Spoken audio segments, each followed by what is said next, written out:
प्यारे बच्चों नमस्कार। मैं संजू सांगवान आप सभी का हिंदी शिक्षा जगत में स्वागत करती हूँ।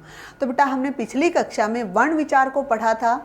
उसमें हमने स्वर और व्यंजन के कुछ प्रकार जाने थे। आज व्यंजन के प्रकार जो आगे होते हैं उनको देखते हैं। जो व्यंजन है बेटा उसके आधार पर हमने पिछली कक्षा में स्पर्श व्यंजन को जाना था।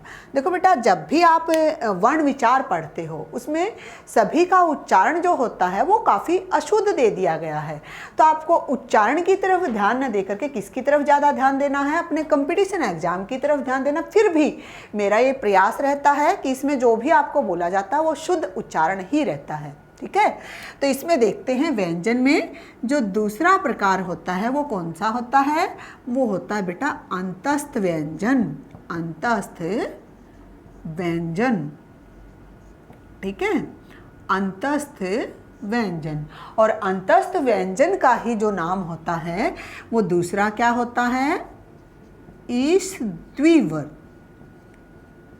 ईश द्विवृत्त। ठीक है, और जो नेक्स्ट इसका नाम होता है वो क्या होता है, संघर्षहीन व्यंजन। संघर्षहीन व्यंजन। और एक और नाम दे दिया जाता है वो क्या होता है, अर्धस्वर। ठीक है, एक और नाम दे दिया जाता है वो क्या होता है बेटा, अर्धस्वर। ठीक है, तो ये आपके कंपटीशन एग्जाम में जब पूछा जाता है, जब एक बार पूछा गया था तो क्या पूछा गया था, इस द्विवृत्त व्यंजन कौन से हैं। तो जब आपसे ये पूछा जाता है तो लगभग बच्चे पजल हो जाते हैं, क्योंकि हम इसको केवल और केवल अंतस्थ व्यंजन के नाम से ही जानते हैं। देखो बेटा अंतस्थ व्यंजन तो क्या है, अंतस्थ मतलब अंत मतलब बीच के, है ना। तो जिन व्यंजनों का उच्चारण मुख के बीच के भाग से होता है, पहली परिभाषा। ठीक है, और किसी व्याकरण में क्या मिलेगा, जिन व्यंजनों का उच्चारण करते समय हवा जो होती है वो मुख के अंदर ही रह जाए तो वो क्या है, अंतस्थ व्यंजन है। ठीक है, और इस द्विवृत्त व्यंजन क्या है, जो वागेंद्रियां होती हैं हमारी, उसमें जब हम उच्चारण करते हैं तो श्वास कम लगता है, इसलिए इनको इस द्विवृत्त व्यंजन भी कहते हैं। संघर्षहीन, बाकी जो वर्ण बोले जाते हैं, व्यंजन बोले जाते हैं, उनमें थोड़ा सा संघर्ष ज़्यादा होता है, और ये जो व्यंजन होते हैं बिना किसी संघर्ष के बोले जाते हैं, इसलिए क्या है, संघर्षहीन व्यंजन है। साथ में हमने दिया अर्धस्वर। तो एक य और वै ध्वनियाँ ऐसी हैं जिनको अर्धस्वर के नाम से जाना जाता है। ये तो हमने क्या पढ़ा, अंतस्थ व्यंजन को क्या क्या नाम दिए जाते हैं। अब देखते हैं अंतस्थ व्यंजन कौन से होते हैं। अंतस्थ व्यंजन संख्या में 4 होते हैं बेटा, य, रे, ले और वे। ठीक है, य और वे क्या हैं, अर्धस्वर भी कहलाते हैं, परंतु रे और ले को भी क्या है, अलग से नाम दिए गए हैं।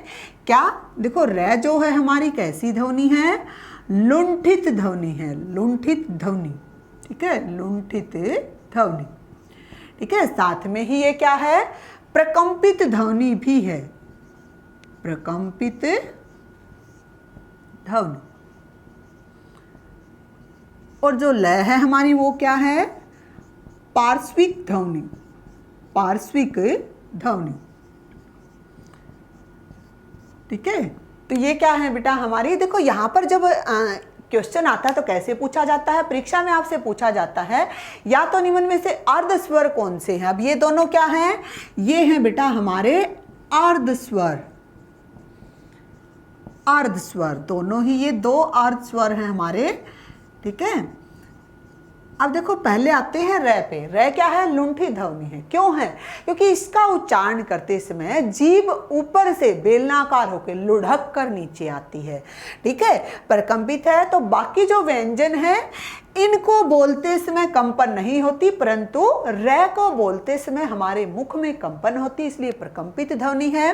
साथ में ही लय जो है पार्श्विक ध्वनि। पार्श्विक ध्वनि क्यों है, जब हम लय का उच्चारण करते हैं बेटा तो जो हवा होती है वो हमारी जीभ के बगल से बाहर निकल जाती है, इसलिए क्या है ये पार्श्विक ध्वनि है, स्पर्श का पार्श्व के साथ है, पार्श्व मतलब बगल से बाहर निकल जाती है।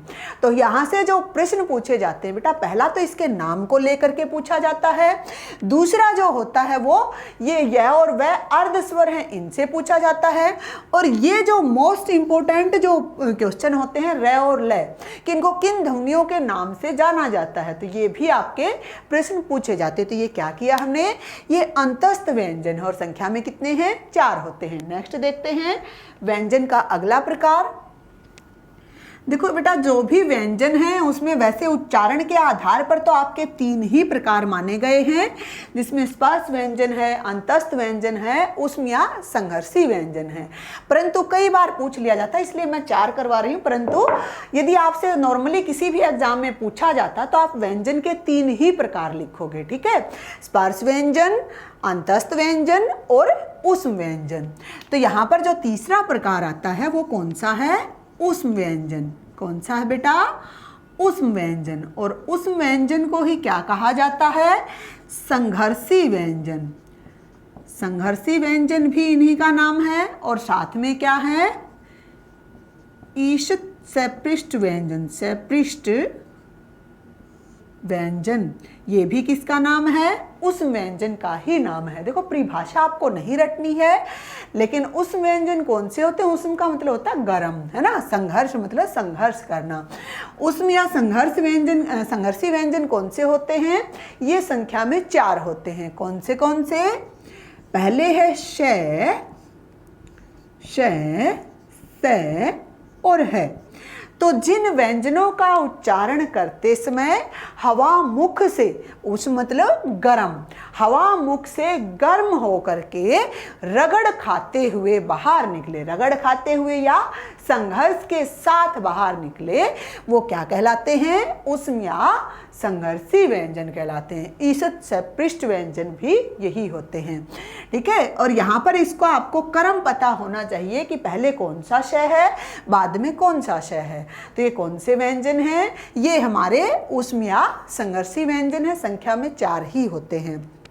नेक्स्ट जो आता है, जब आपसे उच्चारण के आधार पर व्यंजन के प्रकार पूछे जाते हैं तो यही तक हमारे 3 ही प्रकार होते हैं। बार बार बता रही हूँ, कहीं कोई बच्चा ये ना कहे कि मैडम आपने पहले 4 लिखवाया है। बेटा 4 जो प्रकार हैं वो नॉर्मली जब हमसे पूछा जाता है हम संयुक्त व्यंजन को भी उसमें जोड़ देते हैं, परंतु संयुक्त व्यंजन को हिंदी वर्णमाला में अलग से स्थान दिया गया है, इसलिए उच्चारण के आधार पर व्यंजन के 3 ही भेद होते हैं, जिसमें स्पर्श व्यंजन है, अंतस्थ व्यंजन है और ऊष्म व्यंजन है।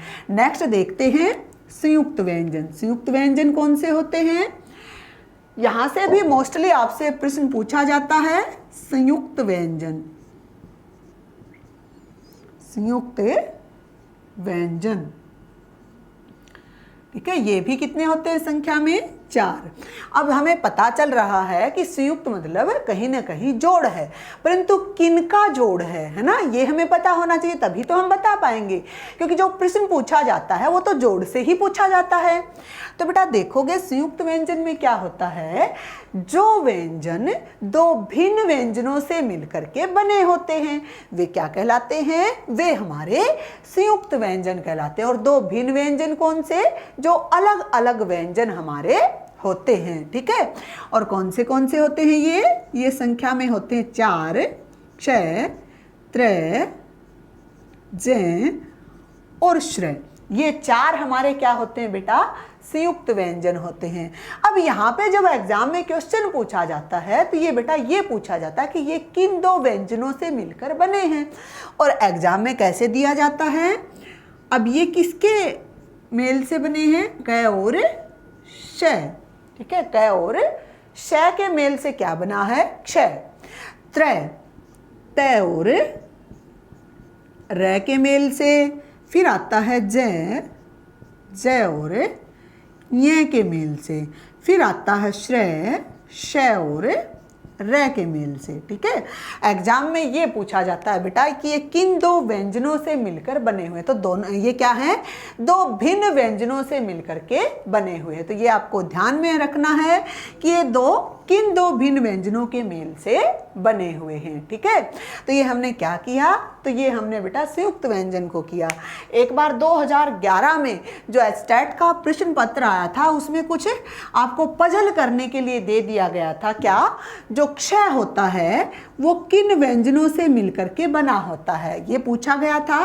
तो बेटा कई बार एग्जामिनर क्या करता है, आपको पजल करने के लिए इस प्रकार से भी आपसे पूछ सकता है।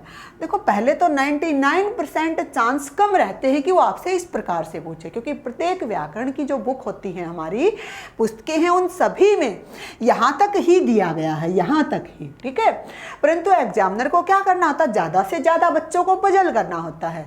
तो पजल करने के लिए क्या दे देता है, इसको भी हलंत करता है और फिर क्या दे देता है, ए दे देता है।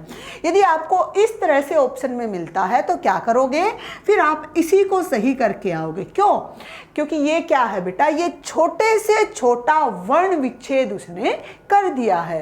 क्योंकि यदि वो इसको हलंत करता है तो क्या होगा, 100% हमारा क्या रहेगा, अंत में ए आएगा। और यही आपको ध्यान रखना है। तो एग्जामिनर हमें पजल करना चाहे तो भी हमें क्या नहीं होना है, पजल नहीं होना है। तो बेटा आज की कक्षा में हमने जो अंतस्थ व्यंजन है वो कौन से होते हैं और उस व्यंजन कितने होते हैं, साथ में संयुक्त व्यंजन कितने होते हैं, और संयुक्त व्यंजन जो है वो किन किन दो भिन्न व्यंजनों से मिलकर बने हैं। आज की कक्षा के लिए इतना ही, बाकी जो करेंगे बेटा हम अगली कक्षा में करेंगे। तो तब तक के लिए आप मेरी वर्ण विचार की पिछली वीडियो को भी देखिए और इस वीडियो को भी देखिए। तो बेटा इस यदि आपको अच्छा लगता है तो इसको अच्छे से देख करके आप मुझे कमेंट कर सकते हो, लाइक कीजिए, सब्सक्राइब कीजिए और जितना हो सकता है इसको ज़्यादा से ज़्यादा शेयर करने का प्रयास कीजिए। धन्यवाद।